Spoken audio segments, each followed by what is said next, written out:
I start my day riding northwest on the city of Boston's bicycle-friendly roads until reaching the northern end of the city of Cambridge, where I start the 10-mile Minutemen commuter bikeway at Elfwife Station, the southern end of the bike path.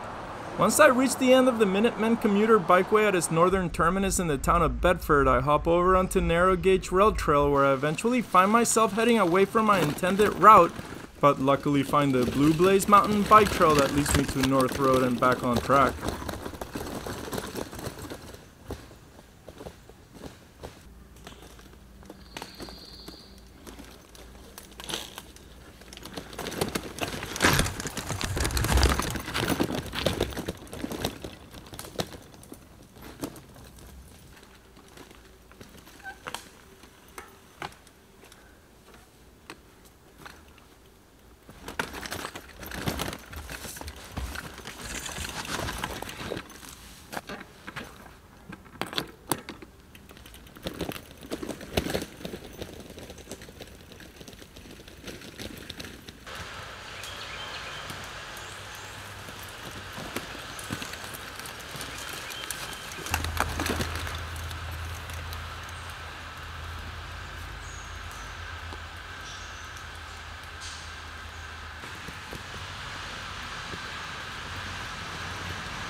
On this first day, I ride the 65 miles to New Boston, New Hampshire, where I visited with my friends Patrick and Connie and their beautiful family. As usual, they treated me like one of their own and shared many memorable days together.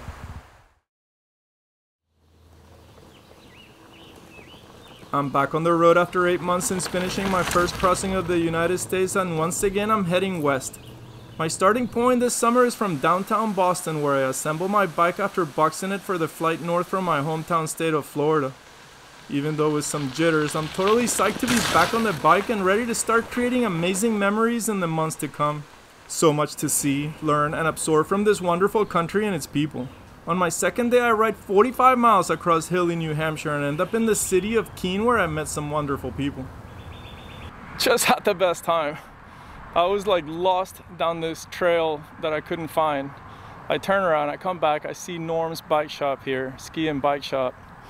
I don't have a hotel, a motel, campground. This whole place is like impossible to find anything available. But I happened to call the Warmshower, four guys on the Warmshowers. 2 of 4 got back with me, and the one that seemed really cool eventually, while I was in here trying to figure out how to get to this campground that's way to the south, like another 20 miles, and I'm really tired. I wanted to stop.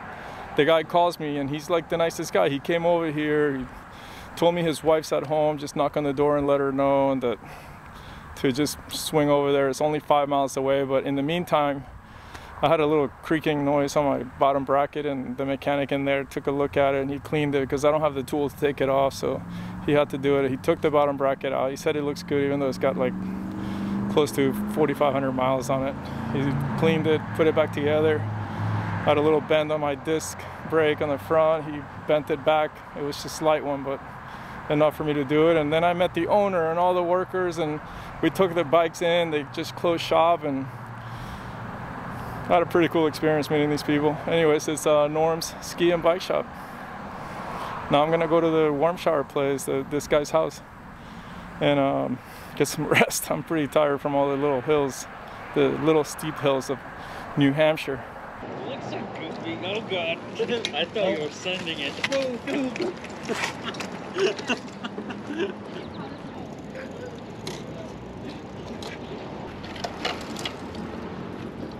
I think you might like to ride more than I do.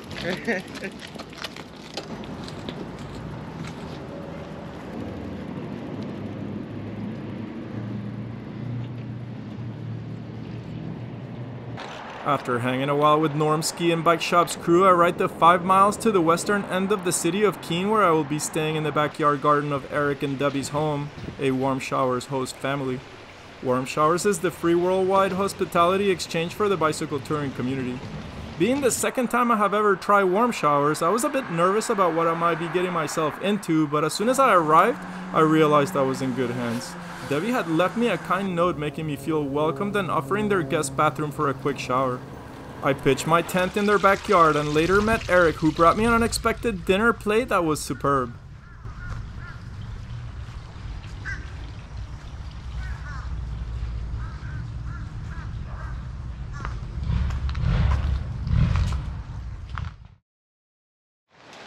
Had a pretty good night's sleep here in my tent, and for the first time in a long time it was so nice, and the rain made me sleep in a little bit. It's 9:30 right now, but either way there's a big cell coming, so I'm gonna try to pack it up before it gets here and figure out my next move. I might just go into town here and like get something to eat and wait in a place for the cell to go by and then try to keep going. I'm trying to get to Dover today, but it's like 4,000 feet of climbing.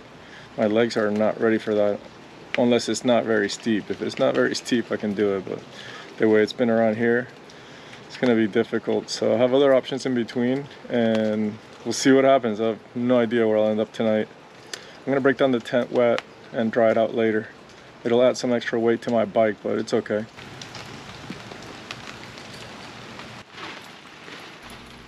Eric followed up with his kindness this morning, making coffee and a delicious breakfast, which we ate together while exchanging stories and know-hows about bicycle touring.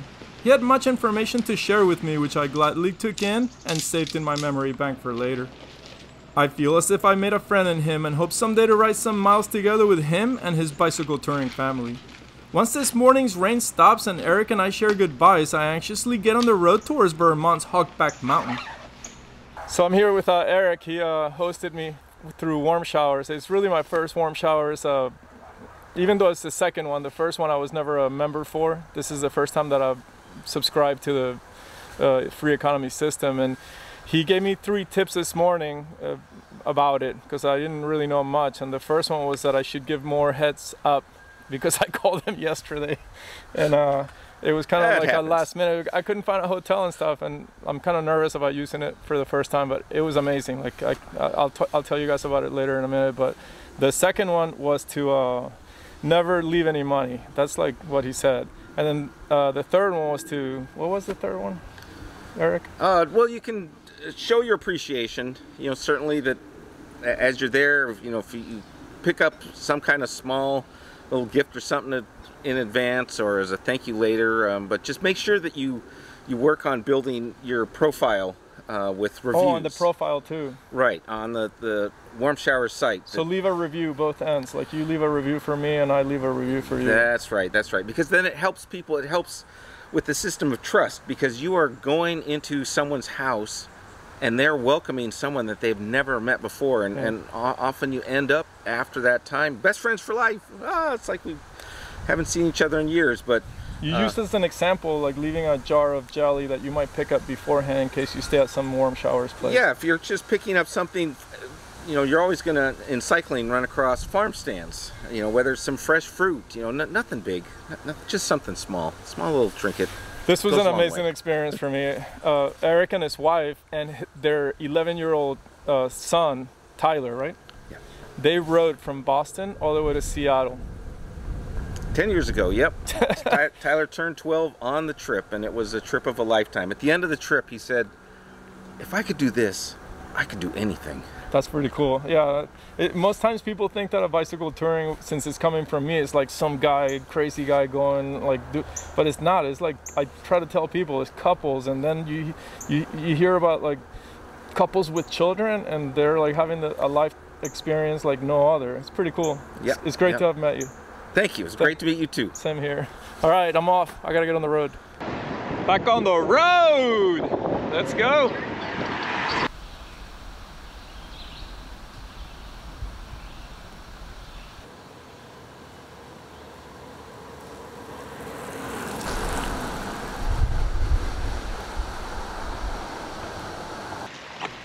This late morning start sets me up for a tough day ahead as I'm mistakenly planning to climb almost 3,000 steep feet in elevation in 42 miles to reach Molly Stark State Park.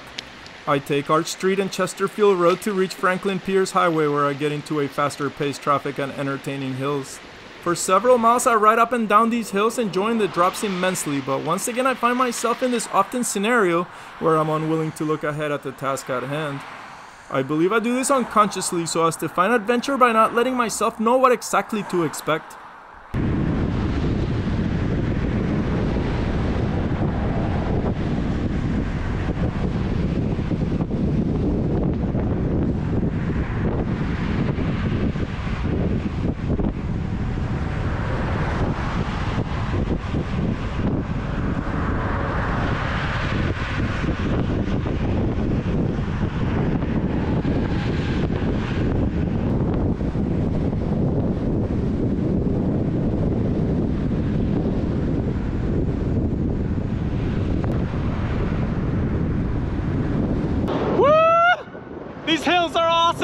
I feel like I'm on a boat in the ocean just going up and down waves.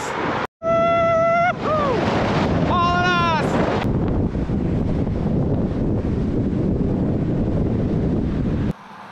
Softly graded hills were over after reaching the southern Vermont town of Brattleboro. Having climbed close to 1,000 feet so far today, I now face Hogback Mountain and over 2,000 more feet to go to get to Molly Stark State Park. Well, the plan didn't work out. After climbing 1,300 feet in 10 miles reaching the town of Marlboro, the time crunch and my unconditioned body gave way. I'm telling myself that without climbing, there's no dropping. That was a legit climb right there. My first big one coming into the Hogback Mountain. I'm officially getting my butt kicked. Whew. It's steep and long, and it just keeps going. And the traffic is heavy, so it adds and compounds to the whole experience. I got another 7 miles, pretty much uphill, so I gotta get on it. Day's kind of eating itself away. I was like done climbing. It's 5 o'clock right now, but I have 6.5 more miles to get to the state park I wanted to camp at tonight, and almost 1,000 feet more of climbing, and I'm pooped. I think I did over 2,500 feet of climbing on my third day back on the bike. I mean, I was cranking them, but I'm also like running out of time, and I don't want to be riding on that road with all the traffic. It's like no shoulder, a lot of real tight curves, and didn't feel like, not that I wasn't like willing to do it, because I don't mind like being in the traffic and, you know, taking control of my lane, but I saw these two guys coming out of this inn. It says it's a Colonel Williams Inn. I walked in here and asked the lady if she had a room, and she goes, yeah, and I said, I said, how much is it? And she's like, how much money do you have? So she cut me a deal, and it's like the most beautiful place.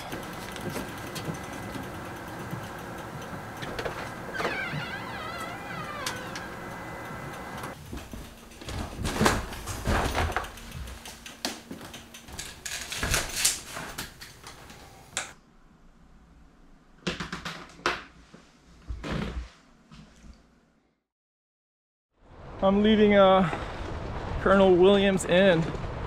Owner Victoria was super sweet. She made me an awesome breakfast and insane muffins, man, with like this maple butter.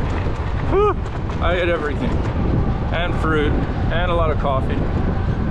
But a lot of climbing ahead, like 2,500 feet of climbing, and about, if I can do it, 78 miles. I think I might be able to, because I'm getting a little earlier start, and there's a lot of downhilling after 2,500 feet of climbing, so it could be just a beautiful evening downhill into Troy. We'll see what happens.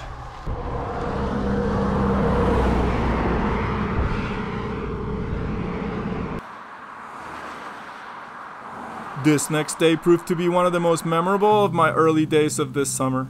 Ahead of me are 3,000 more feet of steep climbing and 2,000 feet of downhill to finish my day, only riding 33 miles to get to the town of Bennington. The state of Vermont proved to be a force to reckon with on two wheels. This state has all that any hardcore cyclist would ever want.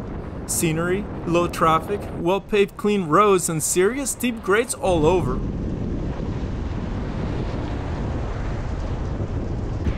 One hill at a time. Woo! Off the bat this morning. Sorry climbing. I keep looking down at my cassette looking for more gears. I don't have any more gears.